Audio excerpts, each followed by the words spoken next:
Alright, hello and welcome to the channel. Thanks for joining me on this cold, snowy, and now kind of rainy day. We are going to head off in the R1S for a little family ski adventure. Got all three of the boys in the back already. Got our skis up on the top and a ton of stuff in the front. So come along with us and let's go do some snowy adventure driving.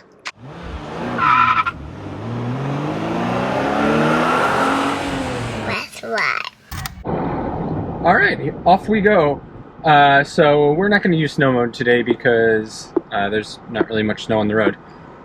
As you can see, might be quite a bit snowier up when we get to Vernon, where there is the yes sir, up to Vernon where there is the where Mountain Creek, the ski resort is. But so far, I think all-purpose is going to be fine for us. Plus, we need to eke out a little bit extra range because I think I unplugged the charging cable last night without thinking about it and didn't plug it back in. So we've only got 60%, but we're projected to get there with 128 miles of range remaining. I wish I would tell you percent, but whatever. Which is just under 50, no, around like 40% or so. So it looks like we're only going to use like 20% each way, so we should be fine. And yeah, other than that, pretty straightforward adventure. So we've got the Rivian roof racks on with 3 of our skis up there. The boys are just long enough to fit on there at, I believe they're 100 centimeters long. And my 170s are totally fine up there. But our youngest, his are, I think only like 70 maybe, or 75. They are too short. 75. So they don't fit up there. So they're in the front instead. In addition to all of our jackets, helmets, goggles, gloves, backpacks, my ski boots, and everything else. So it just shows you, like, we don't even have anything in the trunk. You're going to fit everything up in the trunk. So, very nice. But alright, so we're going to head off. I put the skis the other way this time to see if that had any difference on efficiency, but I can already hear them whistling, so we'll keep track of that. It's raining a little bit, yeah. Although they're up in the front, bud. Oh. Alright, so we'll do a little check-up at that once we get there. Hopefully it's snow up there, bud. Alright. Alright, so I don't think we really need it with a 1/4 inch of snow, but just in case, we're gonna... Oops, I always picked the wrong one here. We are gonna go into snow mode. I don't know exactly what that does differently, but I guess it'll give us some more traction or something. Alright, here we go, snow mode. Yes, sir. Alright, snow mode seems to work really well, so here we go. I'm just gonna give us a little beans here. Oh, no, we got a little oversteer there, but we really didn't skid very much there. And even if I give it the beans, yeah, we're not sliding at all. So, definitely working well, tuned well for that. That's what you get with the off-road modes of the Rivian, especially here in the Quad Motor, which is really tuned and designed to do this. Alright, so absolutely no problem at all. No issues with any traction or slipping or sliding or anything at all. I mean, not that much snow, but still enough. And the other interesting thing here that I kind of never think about with an EV is that you're not producing heat from the engine in the hood, so the snow actually accumulates on the hood while you're driving. Alright, so kind of 2 interesting things here, or 1.5. So we're on this like county road here, which is not technically a highway, but you know, you can see it's like a pretty major divided road here. Speed limit is 50 only, so maybe that's part of it. But anyway, the point is, we cannot use highway assist here because this is not a mapped road, and this would definitely be one that, you know, be nice to. Like, we're on here for over 12 miles. So, you know, one little limitation of the system, although I kind of would take the trade-offs there because it works so well on the highway. I'm alright with just driving regular here. But then the other one is, you can see we've got these warnings here saying that the front radar is blocked, which I assume is because we've got snow buildup on there. So one of the downsides of like kind of that blocky, squared off front of the Rivian is it collects snow and dirt and grime and stuff a lot, and there's no real way to clear it off. So we wouldn't be able to use highway assist anyway right now, I think, because the radar is blocked. So hopefully that'll kind of clear itself off. Maybe like as it accumulates more, it'll get heavy and just fall. We'll see. It was really pretty a minute ago with like the snow falling, and now it's kind of gone back to rain. We'll see as we continue north if we get back into the snow here. It's kind of stopped right now. Actually, it's rain right now.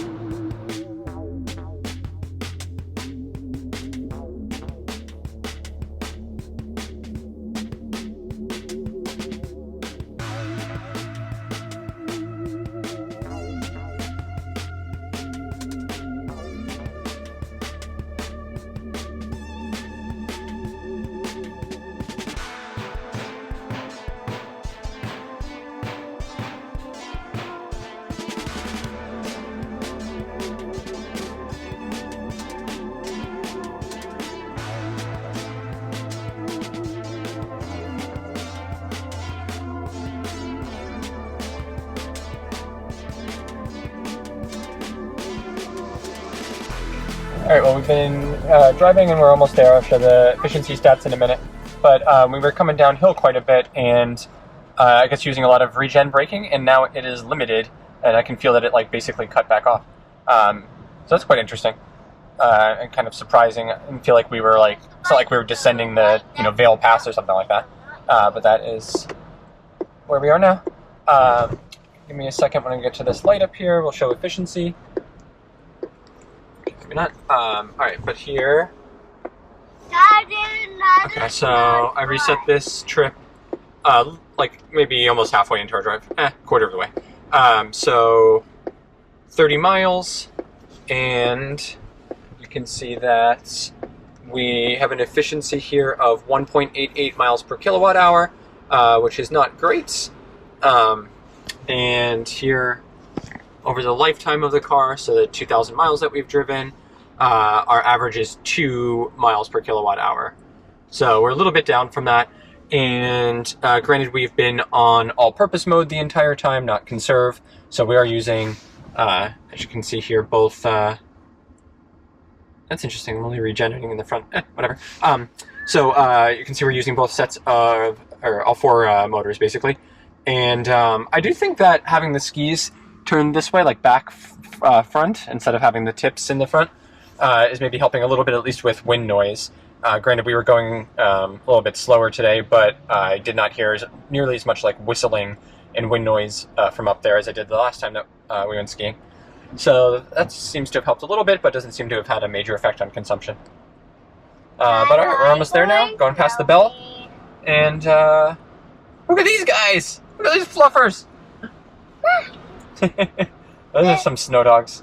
They need their little brandy barrels around their necks. Come bring that over. Alright, well, we're about to get there and hit the slopes. We're also about to get to the Viking. Yeah, we'll do that after though, but not before. Alright, there we go. Wait. Alright, so we are all done now. Great ski day. We got like 4 or 5 runs in, even with the little one. So, it went pretty well. It's getting dark already. We got snow tubing going on. But just amazing how much room is here in the Rivian. So we've got 3 sets of skis up there, the little ones in here, all of our boots, an extra jacket that we had, backpack, straps, all of our helmets, I don't even know what else, our goggles, and that's like not full. Close that up. Okay, yep, awesome. There's our skis. And then, and in the back here, we've got all of our jackets and the helmets and backpacks to dry off a little bit while we've got the heat blasting. So back home we go. All right, the snow's really coming down on our way home now. It's really pretty, but I think surprisingly not all that much snow on the ground here, only a couple of inches. But we're heading back through this. Rivian's doing great. I haven't had any issues with like traction. The quad motors are doing fantastic in all-purpose mode. And we had no problem like even getting out of the parking lot, which was like snow covered. His wheels didn't slip a single time. Fantastic. This thing really is a beast. I can see, I mean, that's probably the most off-roading we and 90% of the people that buy Rivian will ever do, but definitely optimistic about the off-roading abilities based off of that. So that went great, and now we're heading home. Looks like we're going to have ample range we're predicted to get back home with 61 miles still. Let's have a little trouble getting out of the parking lot. Well, we only had a little bit of trouble because people were being foolish and not being nice and letting people out before cutting in, so we got kind of stuck there. But we're okay. It's not because of the car, right? It's because of the people. Yeah. All right, but really pretty here, and I love this part of the drive. It's often snowy here, which is nice. I'm sure. Well, we'll see if this is snow at home or rain now. But it seems like we actually did get a pretty legit storm, even though it wasn't like feet of snow or anything like that. But not bad for New Jersey, I guess. All right, well, we're on the highway now, and you can hear the skis whistling up there. Not as bad, I think, as like when you have the tips forward, so that seems to be helping. We'll check the efficiency in a little bit here. But I forgot to tell a little story just as we were parking, so it's kind of interesting. You get into like the somewhat more rural parts of New Jersey, and the mentality around EVs definitely changes. I mean, we got coal-rolled twice by pickup trucks around there, but also like as we were parking, the guy next to us, kind of calls over and says, "Oh, is that an SUV that Rivian makes?" And so like, yeah, it's kind of very similar to the pickup truck, but SUV version, just like a little bit shorter, blah blah blah. He goes, "Oh, I didn't know that they made one. The pickup truck is cool, but I'm not convinced on the whole electric vehicle thing." And I go, "What do you mean?" He goes, "Oh, well, I heard that the batteries in them only last like 3 years, and then you have to replace them, and it costs like $50,000. So it's more expensive than a gas car." I said, "Definitely not. Like, we've had Tesla for over 5 and never had any issues with the batteries. We still have like over 90% of like the initial range and everything on it, and most of the reports and everything show that people are getting generally like well over 100,000 miles, if not like 2 or even 300 in a lot of cases. Plus, it's warranted for 10 years anyway." So he goes, "Oh, I didn't know that." I was like, "Yeah, like good. You don't have to really worry about that at all. Pretty much over the lifetime of the car. Plus, like, you're not spending any money on maintenance or anything else with like oil changes. All you have to do is rotate the tires and maybe like replace the brakes after years. But like even that, because of the regenerative braking, happens a lot less often." So anyway, doing my best to explain things and convince people one person at a time, but there's still a lot of bad information out there still that people are reading. But the other thing though is like it's very different from like interactions on the internet where people just argue with you and fight with you all the time.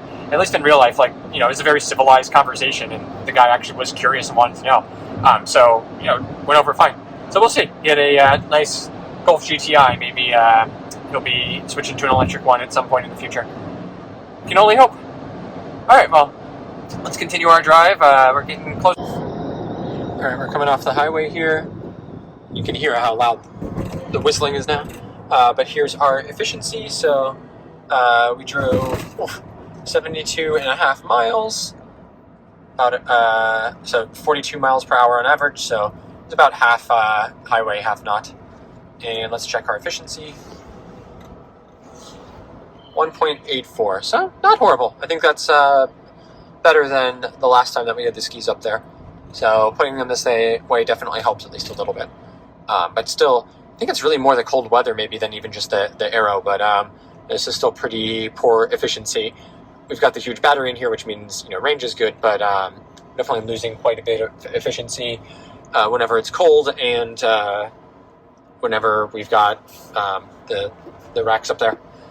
So looking forward to see how we do on our next trip, which is up to Okemo in Vermont in about a week.